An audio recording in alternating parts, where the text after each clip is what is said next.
A couple of years ago, I started using some dating apps to try and find someone to spend my time with. I don't think I was quite ready to settle down, but I also knew that I wanted something more than a one-night stand. So being able to filter those people out of the dating pool was pretty convenient for me. In my search, I came across a woman named Tracy. Tracy was gorgeous with her olive skin, dark hair, and eyes. She was the right amount of funny and outgoing, but also a badass. She had pictures on her profile and even told me about how she had traveled all over the country, and even to a few others. She had pictures of her climbing mountains, riding camels in the desert, and diving with sharks. She said it was all part of her previous job, but that she had quit due to medical reasons. I felt like even if we didn't work out, we could still be friends and I could just live through her, hearing about all of the trips that she went on. So, to say that we had been talking for a while would be an understatement. We chatted, which turned to talking on the phone and even video chatting. I had no reason to doubt her authenticity. She was definitely Tracy. I really wanted to meet her in person, but when I asked about a month in, she denied, saying that she couldn't at the time but would love to soon. It didn't bother me at first because she continued to talk to me, so it couldn't be that she wasn't interested in me. But then one day while I was working, she texted me asking what I was doing that day. I found it a bit odd because it was early one morning during the week, and she knew that I worked a standard Monday through Friday 8 to 5. I was clearly at work. There was no reason to be mean about it though, so I just told her that I was at work and asked what was up. She asked me if I wanted to meet up at her place and that she would make us lunch. We had discussed where I worked and where we lived before, so I knew that she actually lived close to my work. I thought meeting for the first date at her place would be unusual, but at the same time, the thought that she didn't want to go to some fancy restaurant and dress up, it made me think that she wasn't that high maintenance, which was pretty cool, so I agreed. Worst case scenario, my lunch took a little longer than an hour, but it would be worth it.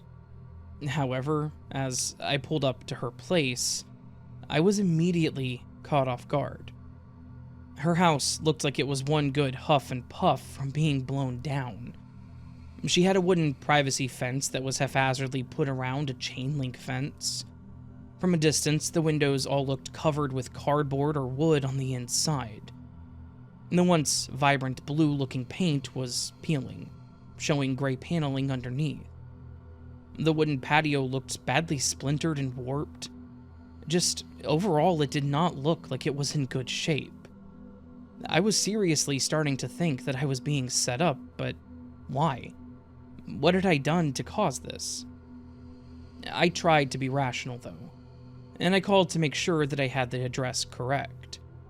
She confirmed, with a cheerful sound to her voice, and she said that she would meet me at the front door. I pulled into the driveway, and as I got out of the car, the same woman I had seen from the photos greeted me at the door. The only difference was that she looked a little more casual. She didn't have any makeup on, and her hair was just in a messy bun, and, to be honest, she looked great. I like confident women that don't have to overdo it. So, looking past the house, I told myself that maybe she can't afford it, or can't do it herself, or just hasn't had the time to work on it. Whatever the reason, it wasn't a game changer for me, and surely the inside would look much better. Surely. I would love to tell you that I was right, but unfortunately I really can't. It was way too dark. As we entered the front door, the lights were off, and when I expected her to turn them on, she apologized but said that she didn't have power. I didn't know how to respond to that, so I just looked around the best I could and could only say, "Oh, I gotcha," as I spotted a single candle burning on what I assume was a coffee table. And that's when it all started to come out. She said that she refused to use electricity in her home because she knows it's part of a government conspiracy. She said they use it to take too many people hostage in their own homes. But she didn't even mean it like TVs sucking the life out of people. She meant like they use the electrical waves to get into your head. As she ushered me to the kitchen, she explained how she used to work for the government, and she saw some pretty crazy things, which was part of why she quit. Because she knew that they were making her sick, worried that she knew too much. So now she only charged her phone, laptop, and tablet when she went to the library or local coffee shop. She explained how she was okay with using them at home in small doses, because their power was strongest through anything plugged in. But she only used electronics in her closet because she covered it in some kind of protective film she got from some guy online. I couldn't make this stuff up if I had to. At this point, I kind of zoned out as I looked around her kitchen.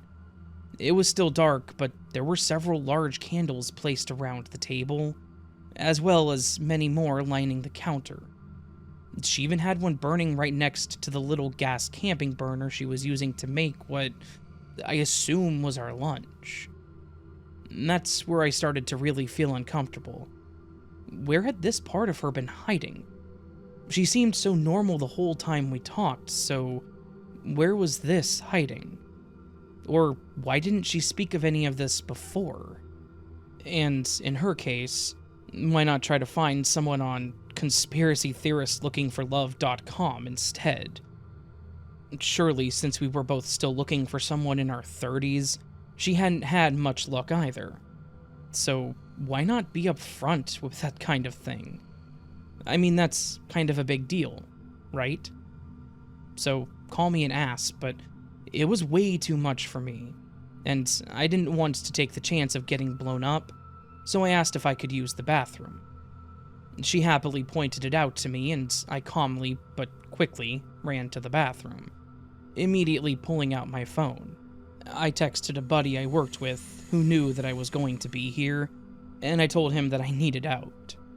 Telling him I would explain later, I asked him to call me in 5 minutes, saying that they needed me back at the office ASAP, so I had a reason to leave without looking like a jerk. I put my phone back in my pocket, flushed the toilet and washed my hands, thankful that she at least had running water, and I made my way to the door. However, I was startled to see her standing right on the other side, holding a single candle. I nearly screamed when I saw her, but then tried to laugh, commenting that she scared me. She didn't budge, and instead, without even breaking eye contact, she asked me what I was doing on my phone. I acted confused, telling her that I wasn't on my phone, but she called my bluff. She said that she knew because she could sense the electricity being used. I was baffled. How the hell would she have known? How would she have sensed it? Reluctantly, I was semi-honest with her and admitted that I was on my phone because my coworker had texted me, demanding I come back due to an urgent issue that came up. I tried to explain to her that I had to run back to the office, but that I could return afterwards. She wasn't falling for it, though, and I'm assuming this has happened to her before because, from the light of the candle, I could see her brow furrowing as she grew angrier. I was trying to avoid this whole situation, so I tried to just comfort her and went to touch her arm, partially trying to get past her as she was blocking me in. But she pulled back, yelling something like, "You're just like the others." What I didn't realize was that she was holding a pan in her other hand, and had now raised it over her head, ready to swing. I quickly jumped backwards and just barely got the bathroom door closed, but that hardly stopped her. I felt the thud several times from what I assumed was the pan hitting the door. I had to get out of there, as this was not going to look good for me. Regardless, I was in her home and I didn't like my odds. My only option was the window in the bathroom, and to my surprise, it wasn't nailed shut or something equally crazy, so I opened it and thanked God it was just a single-story house. I managed to squeeze myself through the window that faced the backyard, ran to the side of the house, still hearing her screaming, and quickly ran to my car. As I got to my car and started it, Tracy was flying through the front door, still carrying the frying pan. I started backing out when I heard a loud thud from my car. She'd thrown the pan at my car. I sped off as I saw her yelling and pointing at me through the rear view. I made it back to work, parking in the far back, hoping that she wouldn't drive here looking for my car. I took a moment to look it over, and I saw the wonderful dent that she left in it too, grueling at how much that was going to cost. I then went inside, and I told my coworker what had happened, as he joked about calling the cops because I missed his call. I explained it all to him, and while he thought it was the funniest thing, he also said that I could press charges so that she had to pay for the damage. The thought crossed my mind at first, but then it felt like it would be even worse for both of us. I just decided to eat the cost and call it a lesson learned. Public places only from now on, and I should probably just be honest with my dates when I don't think it's going to work.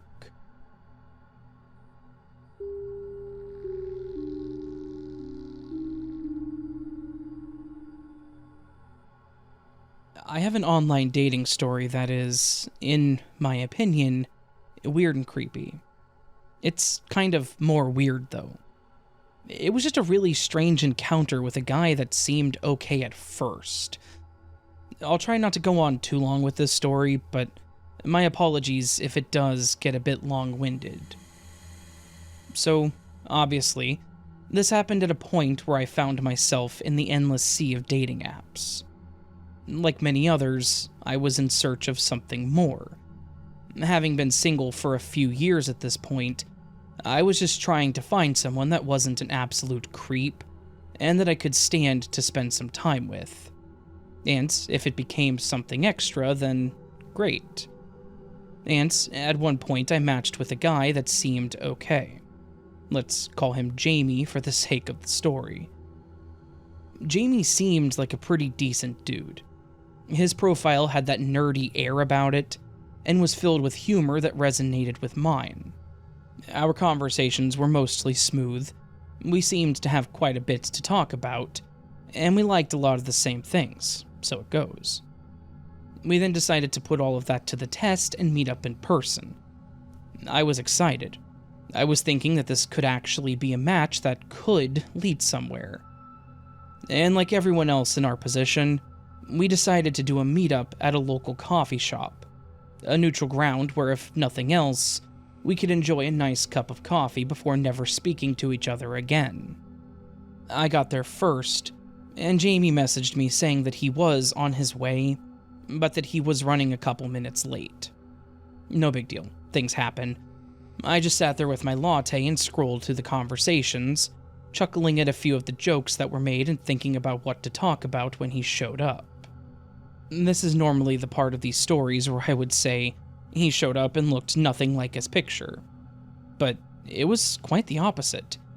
He actually looked exactly like he did in his picture.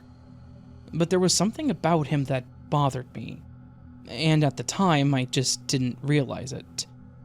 I brushed it off. He ordered his coffee, and I already had mine, obviously, but I hadn't drank much of it, and we sat down at a comfortable table. The conversation continued to flow pretty smoothly. We kind of picked up where we left off in our messages. But as it continued, Jamie started to ask a few questions that were weird. Mainly, he seemed to be really interested in my daily routine, and the questions were awkwardly personal. He asked what time I walked my dog, if I ever got scared living alone, how much my rent was. Worse yet, each time he asked one of these questions, he would change the way that he was looking at me.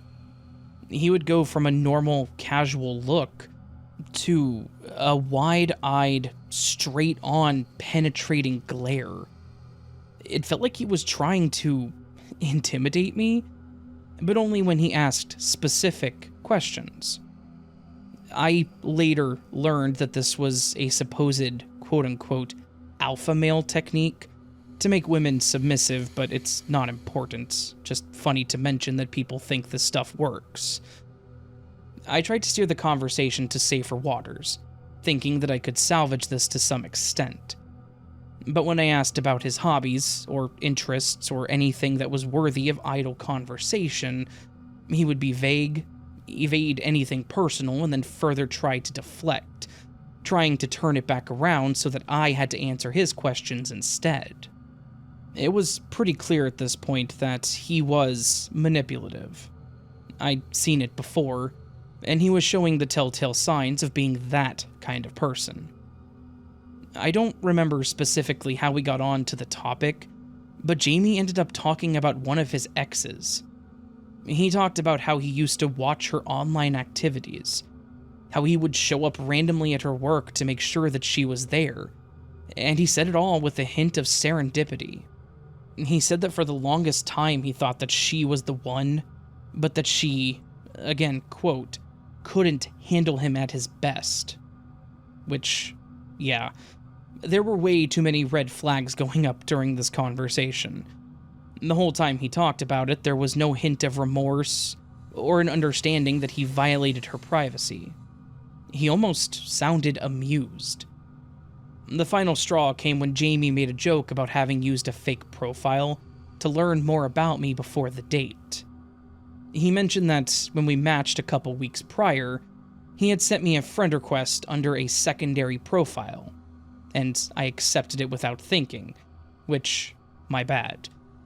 He then dug through my Facebook to learn everything about me, and then said that he'd even been around my block where I lived, which is where it hit me. Earlier, when I mentioned that something was off about him, it was because I had actually seen him in person before, like the day before this date. When I'd left for work the morning prior, there was a guy just walking down the street, and he waved at me as I was leaving. It didn't hit me that it was him because I was tunnel-visioned on getting to work on time. He had, for lack of a better word, stalked me shortly before our date. The way that he said it made it seem like I should be flattered. Yeah, I wasn't. I excused myself, mentioned that I had a lot to do that day, so I needed to cut the date short, because I needed to go do something with my mom. I don't think I even gave a specific excuse. I'm pretty sure I literally said, I need to go do something with my mom. Jamie was completely unfazed, asking if he could walk me to my car, or go with me, and holding that same confident smile that he had while telling me about everything else. I declined. I told him to enjoy his coffee and hurried out of the coffee shop, and drove off as quickly as I safely could. What wrapped this whole event in a lovely little bow, a few hours after the date, he sent me a text saying, "I think that you and I had a real connection today, and I think that you have a real chance at making me happy. Tell me when you're available, and I'll take you somewhere way nicer than that coffee shop." I never texted him back. I decided that ghosting him was the best way to handle it. I think that his ego and narcissism stopped him from messaging me again, because I didn't hear from him after that. Looking back, this experience is my chilling reminder that some people out there, not necessarily just men, are simply weird creeps. He seemed totally normal at first, but he was anything but. I have done a few more online dates since this, but there hasn't been anything substantial. And honestly, I'm grateful that most of them have just been forgettable and boring, because I don't think I could handle another Jamie in my life.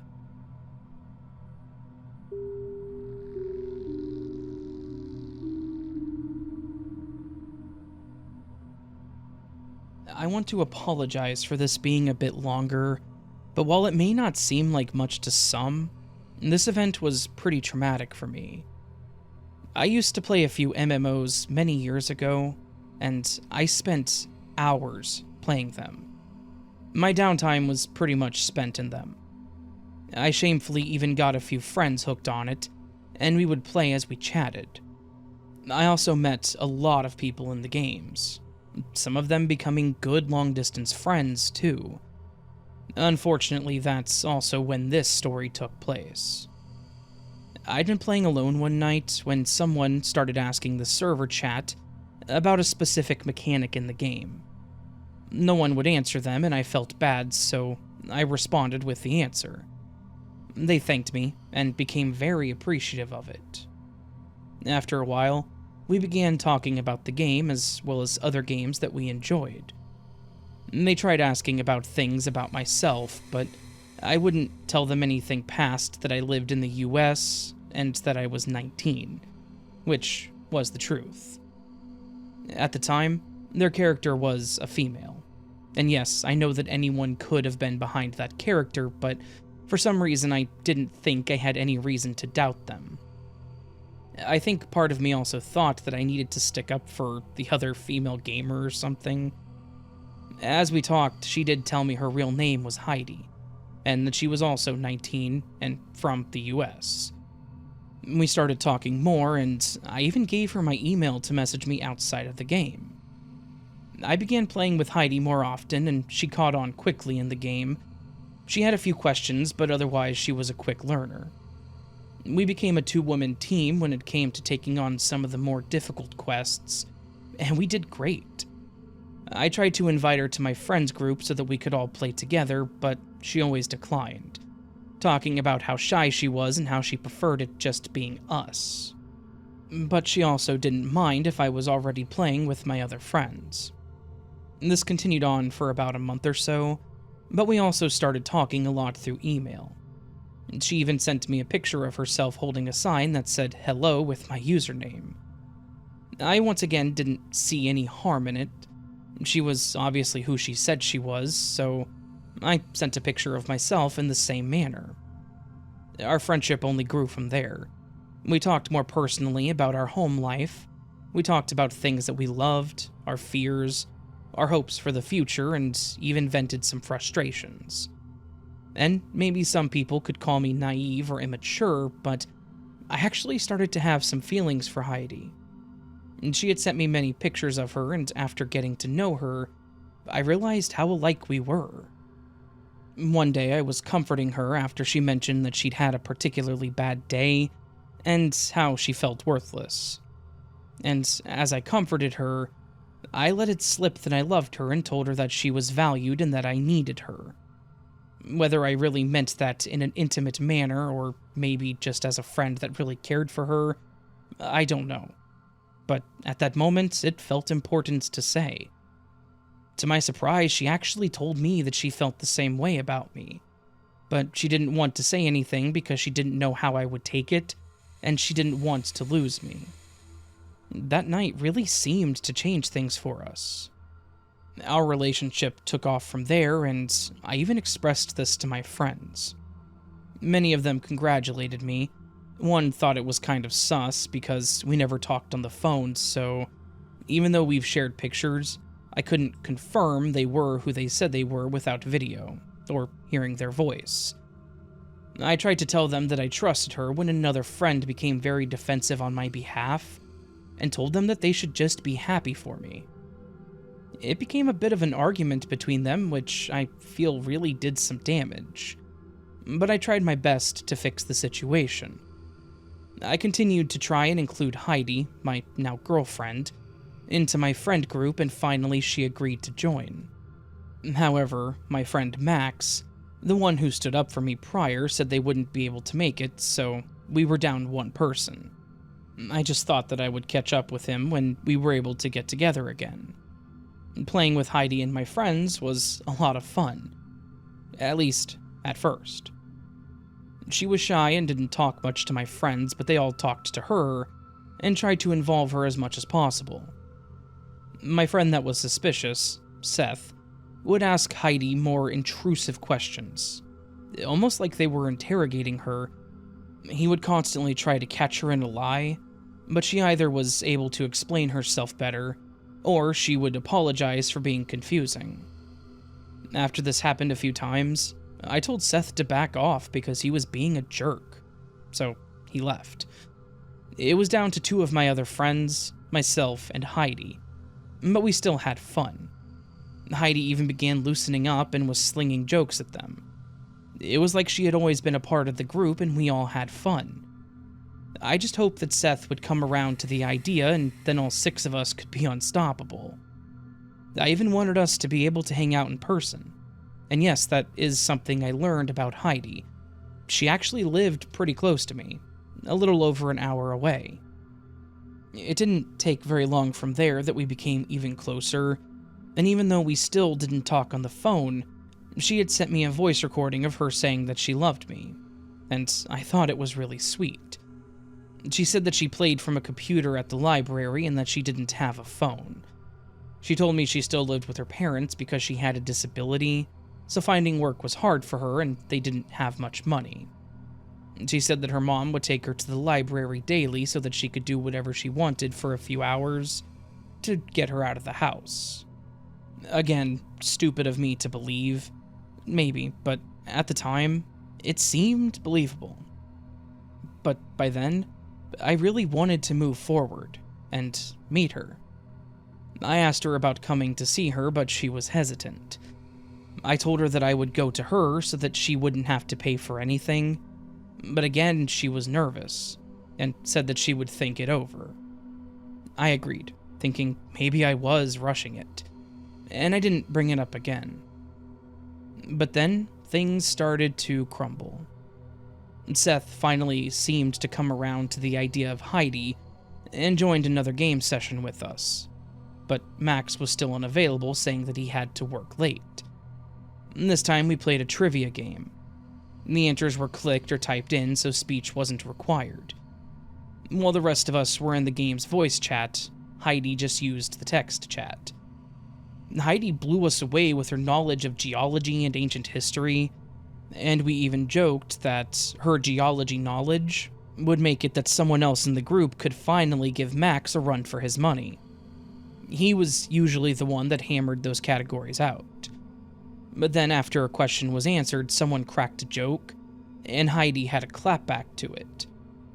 The problem was that the joke was an inside joke between my friends. It wasn't something that she would have known about as she wasn't a part of it at the time, nor did I tell her about it. At first we all laughed, but then Seth called it out, asking if I told her about it. It caught me off guard, and at the time I thought it was odd, but I must have said something, right? So I just said, yeah, probably, and Heidi agreed. The remainder of that night felt a little off. Heidi didn't seem to talk much, and Seth appeared to act the same way. It wasn't until after we finished that Seth said he wanted to talk to me. We talked on the phone and he apologized for acting the way he had earlier, but then expressed his concerns. He asked me if I really had mentioned that moment to Heidi, and I answered truthfully, saying that I didn't remember. He expressed how concerned he was that Heidi wasn't who she claimed to be. He gave many reasons, including how she wouldn't talk to me on the phone, how she didn't want to meet in person, and even weirder how she knew about the joke. I tried to be reasonable and explained how I approached her in the game on the day we met, that she didn't approach me, but he again asked me to recall that day, and pointed out that she spoke first, asking a question that I could answer. I would be lying if I said I wasn't skeptical.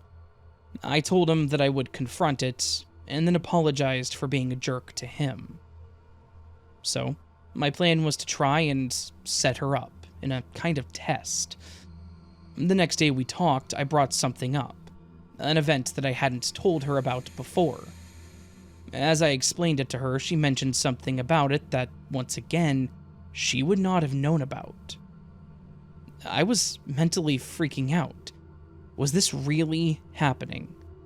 Had I been fooled this whole time? And if so, who the hell was this person? I needed to confront this.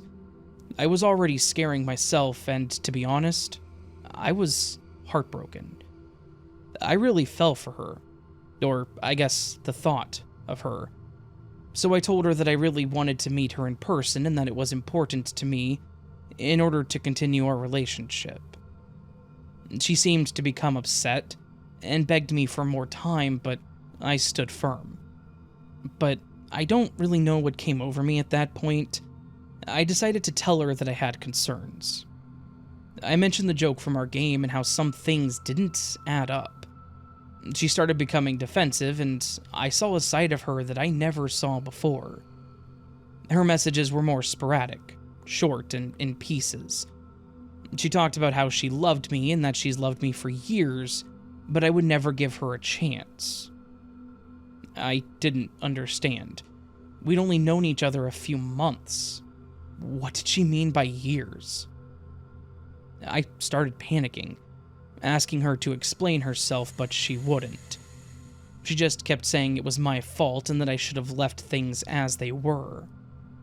I told her to tell me who she really was, hoping that maybe we could work it out. Hopefully we could start over, but she wouldn't. She left with one final message, saying that it would never work between us. It made a hint at ending her life, and said goodbye. I was devastated. She would not respond after that, and I had no other way of contacting her. I knew her last name, but I knew nothing of her parents. I tried to find someone by her name and location anywhere online, but it was like she didn't exist, which only cemented the idea that that wasn't her real name. In the back of my mind, I had this dark thought that my actions might have led to someone's death, and I couldn't forgive myself. I felt like even if it was all a lie, I should have left things alone. I told my friends about it and they consoled me, saying that I couldn't blame myself. Seth again saying that he thought it was just another way to manipulate me. And that got me thinking that maybe that could be true.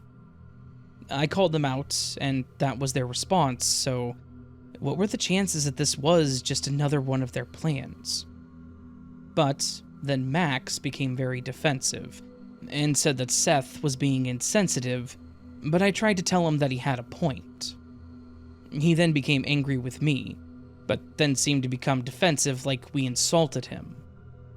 At first I felt like it was out of character for him, but then I remembered something crucial. A few years prior to all of this, Max had confessed to me in person that he loved me, and he asked me out. I told him the truth, and that was that I didn't have feelings for him like that. For one, he was a really good friend to me, and two, I wasn't interested in guys. But instead of accepting this, he got defensive.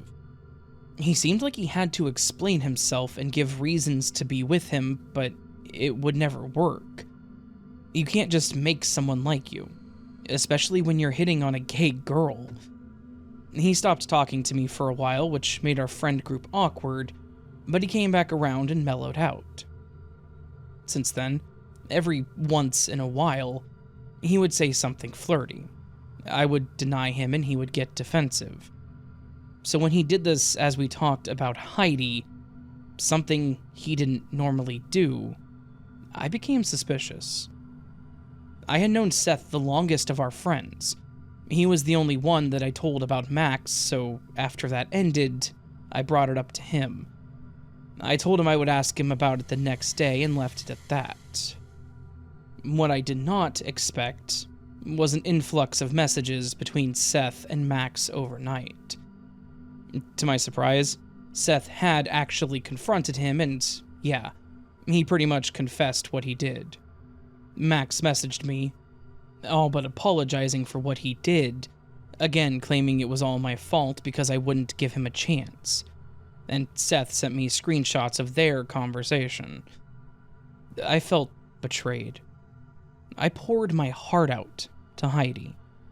She seemed nothing like Max in the way she talked to me, and the pictures. I was attracted to her, not Max. I learned the pictures were of his older sister's friend. He basically flirted with her to get them. That was a bad week for me. Not only did I lose what I thought was a girlfriend, I also lost a friend. I never wanted to talk to or see Max ever again. He just couldn't accept our friendship and continued to push it, ruining what we had. It took me a while to get past this, and I also don't like talking to new people online. I may have some small talk with others, but I never let it go offline.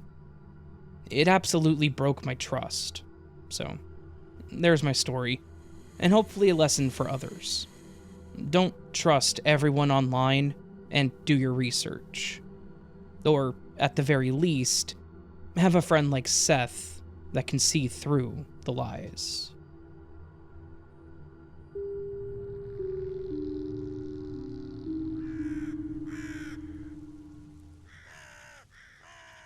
So that, my friends, was a collection of 3 scary online dating stories.